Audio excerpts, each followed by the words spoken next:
ये चैनल केवल मनोरंजन के लिए है। हम किसी भी तरह की अंधश्रद्धा को बढ़ावा नहीं देते। घना अंधेरा और काले बादलों से घिरी हुई रात थी। एक वीरान जगह पर एक पुरानी हवेली खड़ी थी।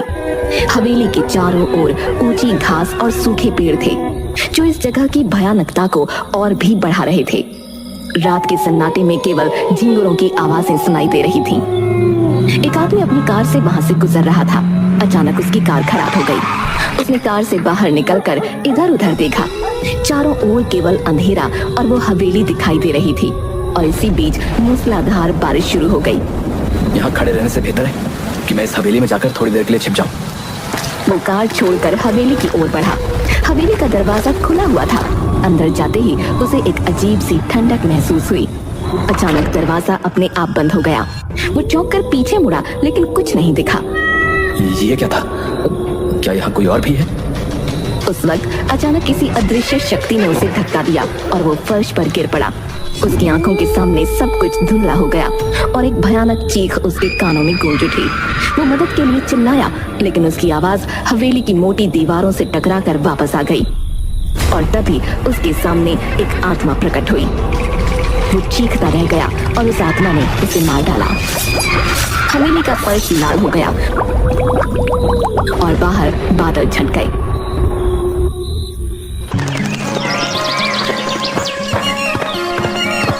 हैप्पी बर्थडे दादाजी। अब थैंक यू मेरे बच्चे, हमेशा खुश रहे। जन्मदिन की शुभकामनाएं पिताजी।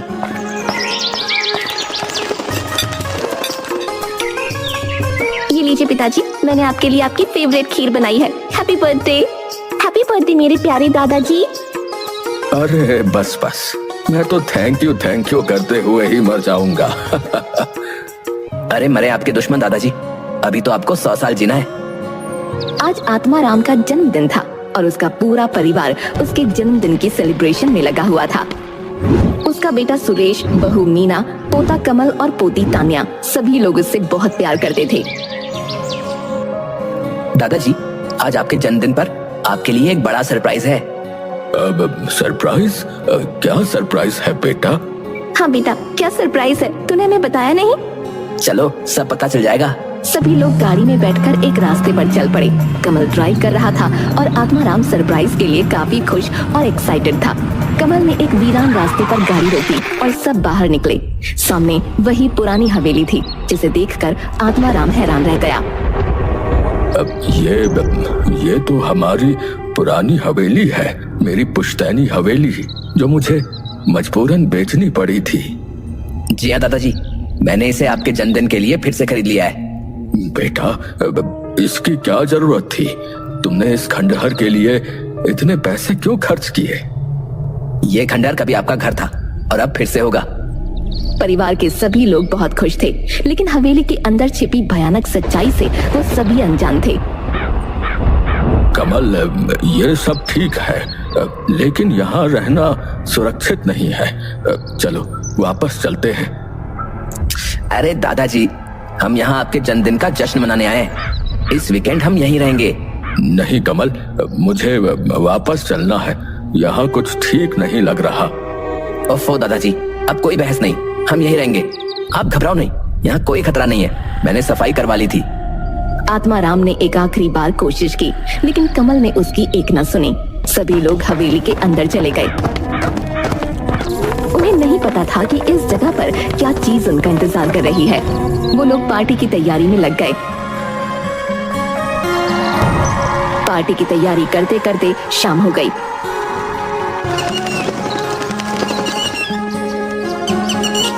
सामने केक रखा गया और उसमें मोमबत्तियां लगाई गईं।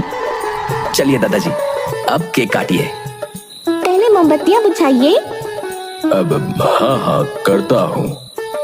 आत्माराम मोमबत्तियां बुझाने ही वाला था कि तभी अचानक लाइट चली गई। पूरी हवेली में अंधेरा हो गया। सिर्फ मोमबत्तियों की रोशनी ने देखने भर का उजाला करके रखा था। अरे ये क्या हो गया? जा कमल, देख कर लाइट क्यों बंद हो गई? कमल ने मोबाइल की फ्लैश चलाई और लाइट का मेन स्विच देखने चला गया। जैसे ही वो स्विच बोर्ड के पास पहुंचा, उसे अचानक पायल की आवाज सुनाई दी। ये आवाज कहाँ से आ रही है? कौन है वहाँ? कमल पायल की आवाज का पीछा करता हुआ उसकी ओर बढ़ा। उसे लगा कोई औरत आगे आगे भाग रही है, वो आवाज का पीछा करते हुए हवेली के पिछले हिस्से में पहुंच गया। रुक जाओ, कौन हो तुम? सामने आओ। जैसे ही वो और आगे बढ़ा, अचानक एक बिल्ली कमल के ऊपर कूद पड़ी और फर्श पर गिर पड़ा। उसकी चीख हवेली में गूंज उठी। कौन हो तुम? मुझसे दूर रहो। तभी अचानक लाइट वापस आ गई। परिवार के सभी सदस्य कमल की चीख सुनकर उसके पास दौड़े आए। कमल, क्या हुआ? तुम ठीक तो हो? हाँ, मैं ठीक हूँ, लेकिन यहाँ कुछ अजीब था। अब मैंने कहा था ना, यहाँ कुछ ठीक नहीं है। हमें तुरंत यहाँ से चलना चाहिए। अरे नहीं, वो मेरा वहम होगा। एक बिल्ली मेरे ऊपर कूद पड़ी, इसलिए मैं डर गया बस। सबकी आंखों में डर और चिंता साफ झलक रही थी।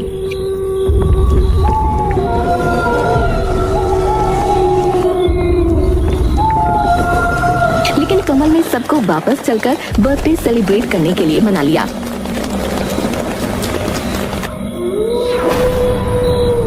Happy birthday to you, happy birthday to you. अब ये कौन बोला? कौन? कोई मेरा नाम लेकर बोला। अब नहीं पिताजी, हम ही लोग तो बोल रहे हैं और हमने आपका नाम नहीं लिया। मीना केक खाकर हाथ धोने के लिए बाथरूम में गई। जैसे ही उसने नल खोला, उसमें से पानी की जगह खून निकलने लगा। वो ये देखकर घबरा गई। उसने तुरंत नल बंद कर दिया, लेकिन उसकी नजर बाथटब पर पड़ी तो वो भी खून से भरा हुआ था। हे भगवान, ये क्या हो रहा है? ये यहाँ आखिर चल क्या रहा है? मीना डर के मारे बाथरूम से बाहर भागी। जैसे ही वो हॉल में पहुंची, उसने देखा कि सभी के गले कटे हुए हैं और वो सब खून में लथपथ पड़े हैं। नहीं, ये नहीं हो सकता। तुम सबको क्या हो गया? ये किसने किया? मीना की चीखों से हवेली गूंज उठी। उसने अपनी आंखें बंद कर लीं और जोर जोर से चिल्लाने लगी, बचाओ, बचाओ, किसी ने मेरे परिवार को मार डाला। तभी सुरेश ने मीना को झकझोरते हुए जगाया। मीना ने देखा कि सब लोग सही सलामत खड़े हैं। मीना, क्या हुआ? तुम इतनी घबराई हुई क्यों हो? वो सब लोग मर गए थे। खून, हर जगह खून था। शांत हो जाओ मम्मी, ये सब आपका भ्रम था। हम सब ठीक हैं। मीना को राहत मिली, लेकिन उसका दिल अभी भी तेजी से धड़क रहा था। वो समझ गई कि इस हवेली में जरूर कुछ बहुत भयानक है, जो अब भी उनके आसपास है। तभी तान्या को हवेली के बाहर कोई खड़ा नजर आया। वो सम्मोहित होकर उसकी तरफ जाने लगी।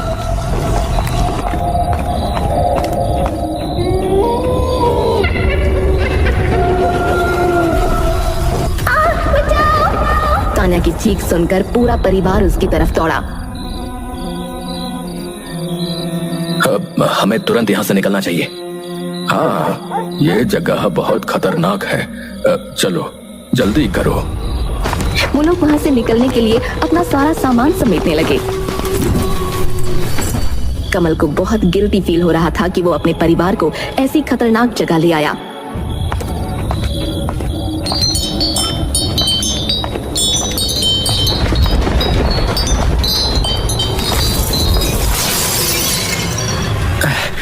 आप ठीक तो हैं दादाजी? हाँ, मैं ठीक हूँ, पर ये झूमर अपने आप कैसे गिर पड़ा? इस हवेली में कुछ भी अपने आप नहीं हो रहा। यहाँ कोई आत्मा या भूत प्रेत है। चलो जल्दी यहाँ से निकलो। सब लोग खौफ से बाहर की तरफ भागने लगे। कमल ने मुड़कर देखा तो सुरेश अपनी जगह पर ही खड़ा हुआ था। अरे क्या हुआ पापा? आप वहाँ क्यों खड़े हो? जल्दी बाहर आओ। नहीं, मैं नहीं आऊंगी। ये तू क्या कर रहा है? जल्दी बाहर आ। मैं तो बाहर नहीं आऊंगी, तो वापस अंदर आएगा आत्माराम। आप ये क्या बोल रहे हैं? और आपकी आवाज को क्या हो गया है? क्या बात आत्माराम, तूने अपने परिवार को कुछ बताया नहीं? तू जो भी है, मेरे बेटे को छोड़ दे। जो भी है, तुम तो ऐसे बोल रहे हो आत्माराम, जैसे मुझे जानते ही नहीं। कमल, ये तुम्हारा बाप ऐसे नहीं मानेगा। उसे खींच कर बाहर लाओ। कमल सुरेश के पास पहुंचता है और उसका हाथ पकड़कर खींचने लगता है, पर तभी सुरेश अपने दूसरे हाथ से कमल को धक्का देता है और वो दूर जाकर दीवार से टकराता है। अगर तुम सबको अपनी सलामती चाहिए तो वापस अंदर आ जाओ, वरना तुम्हें पता नहीं है कि मैं क्या क्या कर सकती हूँ इस आदमी के साथ। देखना चाहते हो तो देखो। ये कहकर सुरेश ने पास में पड़ा हुआ चाकू उठाया और अपने आप को मारने लगा। ये सब देखकर वो लोग घबरा गए। भगवान करे तुझे कभी मुक्ति न मिले और तू ऐसे ही भटकती रहे।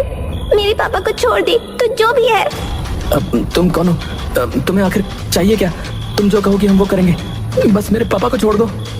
अच्छा ऐसी बात है, तो आत्माराम ये शुभ काम तुम खुद करोगे? सच बताओ और मुझे मेरा बदला दो। सच बताओ और मुझे न्याय दो। ये तुम बार बार मेरे दादाजी से क्यों बोल रही हो?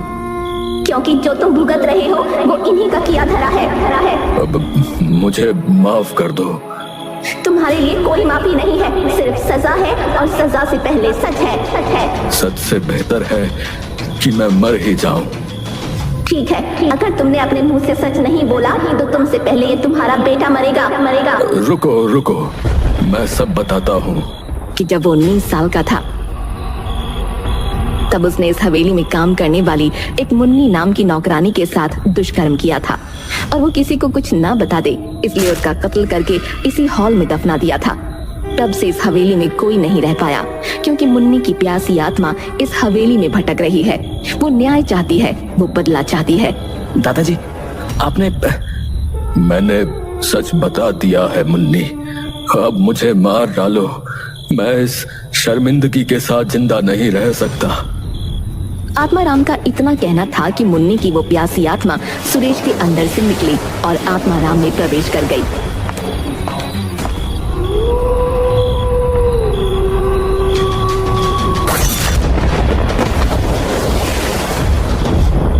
तुम लोग इसकी मौत का शोक मनाना चाहो तो मना सकते हो, लेकिन मुझे अब मुक्ति मिल गई है। मैं जा रही हूँ, ये हवेली अब तुम्हारी है हमेशा के लिए। मुन्नी को मुक्ति मिल चुकी थी।